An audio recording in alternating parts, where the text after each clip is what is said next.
Does proning really helps COVID patients to cure or improve their oxygen level, or it's just a myth? Proning से क्या सच में oxygen level improve होता है Covid patients को help, या फिर ये सिर्फ एक भ्रम है? हमें पता होना चाहिए कि ये चीज़ कब करनी चाहिए, कब नहीं करनी चाहिए, इसका एक्चुअली बेनिफिट क्या है और साइंटिफिक बेसिस क्या है, ये what is the right method.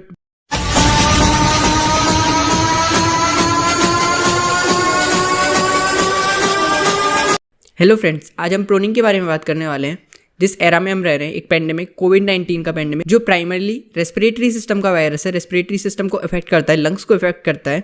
And at present जहाँ पे एक वाइड नंबर ऑफ पेशेंट्स का होम ट्रीटमेंट किया जा रहा है, घर पर ही उनका इलाज किया जा रहा है, ऐसे सभी टाइप्स के मेडिकल प्रोसीजर्स के बारे में हमें पता होना चाहिए। नाउ रिसेंटली प्रोनिंग का एक कॉन्सेप्ट आया था। In fact ministry of health and family welfare ने भी अपने कोविड पेशेंट्स के गाइडलाइंस में प्रोनिंग को इंक्लूड किया था एंड इस पर डिटेल भी दी थी कि प्रोनिंग कब करनी चाहिए, कब नहीं करनी चाहिए। Now the question actually arises is कि क्या प्रोनिंग से सच में कोविड पेशेंट्स का ऑक्सीजन लेवल इंप्रूव होता है? क्या ये सच में एक इफेक्टिव मेथड है? तो मैं क्लियरली आपको बता दूं कि प्रोनिंग शब्द हो सकता है आम जनता के लिए नया हो, अभी अभी न्यूज़ में आया है, बट मेडिकल प्रोफेशन में यह काफ़ी सालों से यूज़ हो रहा है उन पेशेंट्स के लिए जिनको होता है acute respiratory distress syndrome to improve their oxygen level. इसके बारे में हम आगे डिस्कशन करेंगे। उससे पहले हमें यह पता होना चाहिए एक्चुअली व्हाट इज प्रोनिंग। तो मेडिकल टर्मिनोलॉजी में ये दो टर्म्स डिफाइन किए गए हैं। एक पोजीशन होती है सुपाइन एंड एक होती है prone. Now what is supine position? Basically साधारण भाषा में कहा जाए तो सीधा, एंड प्रोन्स मीन्स उल्टा। And what we are talking about proning is a position in which patient को हम उल्टा लेटा देते। एंड ये सिर्फ उल्टा लेटाने के अलावा भी इसमें बहुत सारी चीज़ें, करेक्ट प्रोसीजर से हमें पता होना चाहिए कि ये चीज़ कब करनी चाहिए, कब नहीं करनी चाहिए, and what is the right method. उससे पहले what is the effect of proning और लाइंग डाउन, या फिर साधारण भाषा में ये जो भी हम उल्टा लेटना कह रहे हैं, इसका एक्चुअली बेनिफिट क्या है और साइंटिफिक बेसिस क्या है। So as I told earlier, medical field में प्रोनिंग काफ़ी टाइम से यूज़ हो रहा है। अब the New England journal of medicine के इस आर्टिकल की तरफ हम देखते हैं जो 2013 में पब्लिश हुआ था, मीन्स आज से लगभग 8 साल पहले।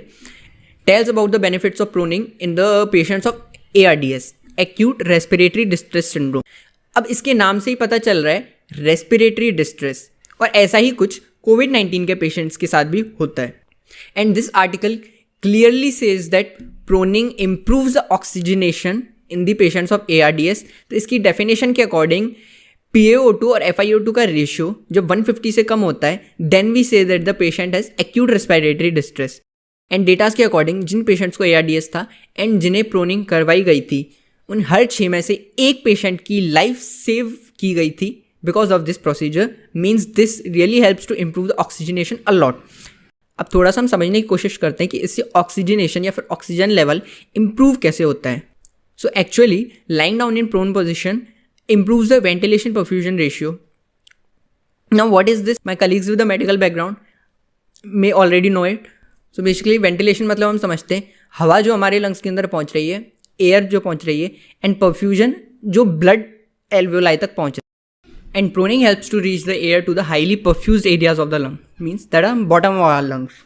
आसान भाषा में जिससे ब्लड में ज़्यादा से ज़्यादा ऑक्सीजन डिजॉल्व हो पाती है एंड हमारा ऑक्सीजन लेवल जो हम मेजर करते हैं पल्स ऑक्सीमीटर वगैरह से, वो इंक्रीज़ हो जाता है। इसके अलावा इसकी और भी बहुत सारी थ्योरीज हैं।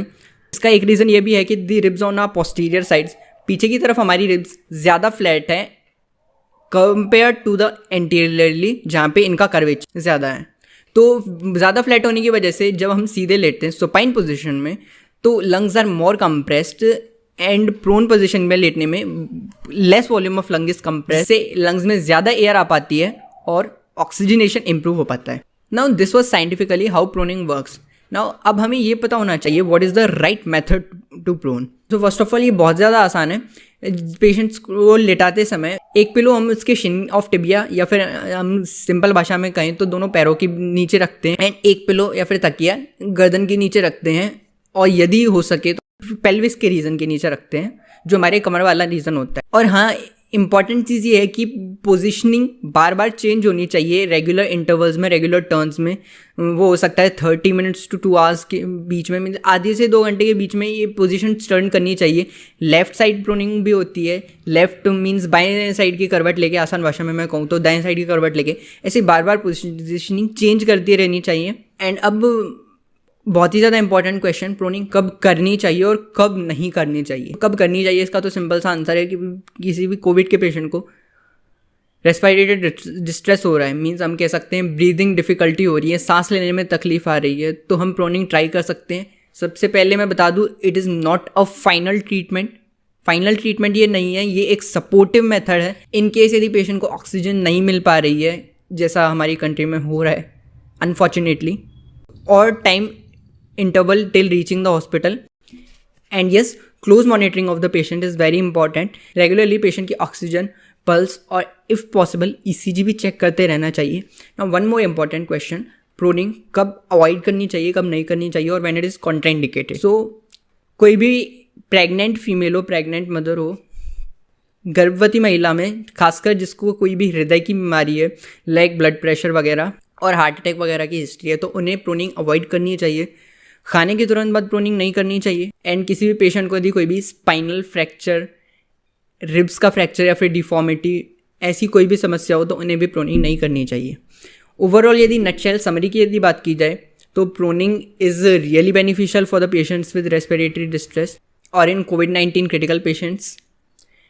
फिर से मैं ये बता रहा हूँ कि it is not a final therapy, इसको एज अ सपोर्टिव मेजर ही यूज़ करें। एंड डॉक्टर जो प्रेस्क्राइब कर रहा है, जो भी कह रहा है, उसको उस पर ट्रस्ट करें एंड यस उसको फॉलो करें, because it has definitely basis of decades of experience.